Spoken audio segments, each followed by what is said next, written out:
అదే RTV app వార్తల్ని క్షణాల్లో చదివే అవకాశం ఉంటుంది. ఒక న్యూస్ పేపర్, ఒక టెలివిజన్ ఛానల్ మీ చేతుల్లో ఎప్పుడు ఉంటాయి. కొండ మీద ఎప్పుడు కానీ, ఇక్కడ కానీ, గుడ్ల దగ్గర ఎప్పుడు కూడా రాజకీయం మాట్లాడు అయినప్పుడు కూడా వెంకటేశ్వర స్వామి వారు అలాగే అమ్మవార్ల దయ ఎప్పుడు కూడా ఈ రాష్ట్రం మీద ఉండాలి, రాష్ట్రం సుభిక్షంగా ఉండాలి. అందుకని అందరూ కూడా ఈ రాష్ట్రం అయితే వెనకబడిపోయిందో దాన్ని మళ్ళీ అతి వేగంగా పునర్నిర్మాణం చేసుకోవాలని చెప్పేసి లక్ష్యంతో చంద్రబాబు నాయుడు గారిని మళ్ళీ ముఖ్యమంత్రి చేశారు. తప్పకుండా ఒక కార్యాచరణతో ఈ ప్రభుత్వం ముందుకు పోతూ ఉంది. ఈ ప్రాంతంలో ఉన్న ప్రతి తెలుగువారు, ప్రపంచంలో ఉన్న ప్రతి తెలుగువారు సుఖంగా ఉండాలని లక్ష్యంతో ఆయన ఎప్పుడు కూడా పనిచేశాడు. ఈ ప్రాంతం వెనకబడింది కాబట్టి తప్పకుండా పూర్తి శ్రద్ధతో ఈ రాష్ట్రాల ముందు తీసుకెళ్ళి ఈ ప్రభుత్వం పనిచేస్తాం. చరిత్రలో ఎప్పుడు చేయని విధంగా ఈ యొక్క రెవెన్యూ సదస్సులు పెట్టుకున్నాం. వాటిపైన చాలామంది ఫోన్లు కూడా చేస్తాం, బయటపట్టి మేము కంప్లైంట్ ఇవ్వలేమని చెప్పేసి దానికి కూడా ఒక ఆర్టీజీఎస్లో గతంలో ఉన్నటువంటి ప్రభుత్వం పూర్తిగా నిర్వీర్యం చేసింది. ఒక రియల్ టైం గవర్నెన్స్ లేదు, అలాగే కాల్ సెంటర్స్ కూడా లేవు. దానికి కూడా ప్రత్యేకమైనటువంటి కాల్ సెంటర్లు, అలాగే చెప్పిన వాళ్ళందరూ కూడా విషయాన్ని కూడా గోప్యంగా పెట్టి విచారించే విధంగా కూడా ఒక కొత్త కార్యాచరణ చేయబోతా ఉన్నాం.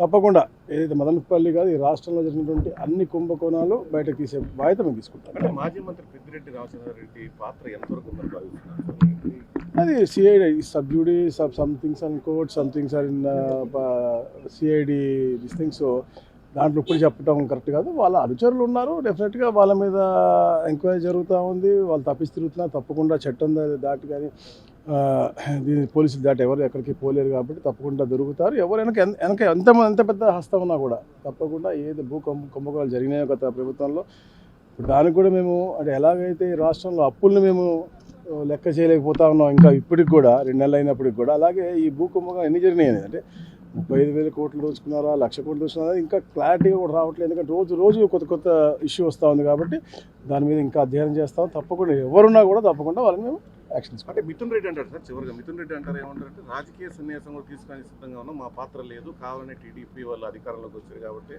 మమ్మల్ని ఇబ్బందులు గురి చేస్తున్నారు అంటే కక్షపూరితంగా వ్యవహరిస్తుంది చూస్తూ ఉన్నాం. మొన్న మా చీఫ్ సెక్రటరీ గారు వెళ్తే, స్పెషల్ చీఫ్ సెక్రటరీ వెళ్తే తండోపతండాలుగా మీరు చూశారు, పత్రికా సోదరులు వేల సంఖ్యలో పబ్లిక్ వచ్చి వారి గ్రీవెన్స్ చెప్పారు.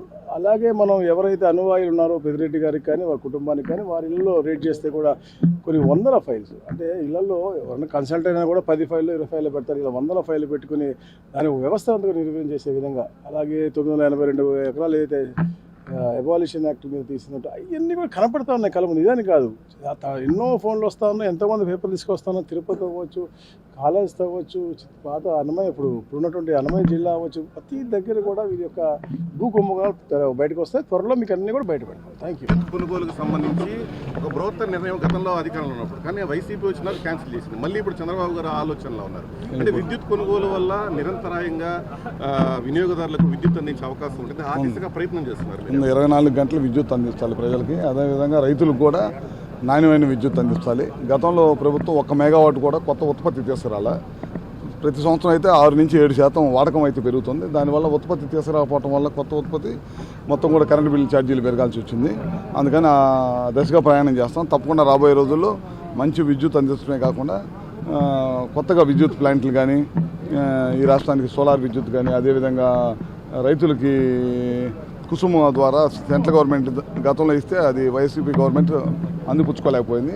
దాని మీద అధ్యయనం చేస్తున్నాం. తొందరలోనే దాన్ని కూడా ప్రకటించి రైతులకు నాణ్యమైన విద్యుత్ అందిస్తుంది. సార్, దువ్వాడ శ్రీనివాస్ విషయంలో ప్రభుత్వం కక్షపూరితంగా వ్యవహరిస్తుంది. వ్యక్తిగత విషయాలు అంటే కుటుంబానికి సంబంధించి రోడ్డుపై గెలవడం ఇవన్నీ ఎంత కరెక్ట్? ఇవన్నీ మా ప్రభుత్వానికి సంబంధం లేదు. అది వాళ్ళ కుటుంబాల విషయాలు. వాళ్ళ ఒకరు కాదు, ఇద్దరు కాదు, అందరూ అదే పరిస్థితిలో ఉన్నారు. మనందరికీ తెలిసిందే.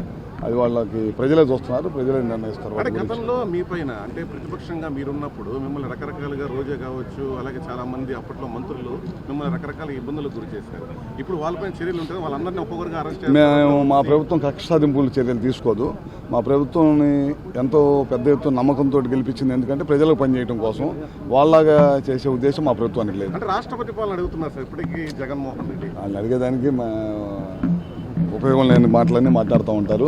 రోడ్ల మీద జరిగిన అన్నింటిని కూడా వ్యక్తిగత కక్షలతోటి వినుకొండ లాంటి చాట జరిగిన వాటిని అన్ని కూడా వాళ్ళు మా ప్రభుత్వం మీద బండేసి మమ్మల్ని తప్పుతో పట్టించి మమ్మల్నే కాదు రాష్ట్రాన్నే కాదు కేంద్రంలో కూడా దుష్ప్రచారం చేయాలని ప్రయత్నిస్తూ ఉన్నారు. అది ప్రజలు నమ్మరు. మంచి విశ్వాసంతో ప్రజలు మమ్మల్ని గెలిపించారు. అదే విశ్వాసంతో ఈ ప్రభుత్వం పనిచేసింది. చివరిగా సార్ శాంతి భద్రతలు అదుపులో ఉన్నాయి అసలు? అన్ని బ్రహ్మాండంగా ఉన్నాయి. ఇంకా బాగుంటుంది. మరిన్ని వీడియోస్ కోసం ఛానల్ ని సబ్స్క్రైబ్ చేయండి. లేటెస్ట్ అప్డేట్స్ కోసం వాట్సాప్ ఛానల్ ని ఫాలో చేయండి. అండ్ లింక్ డిస్క్రిప్షన్ లో ఉంది.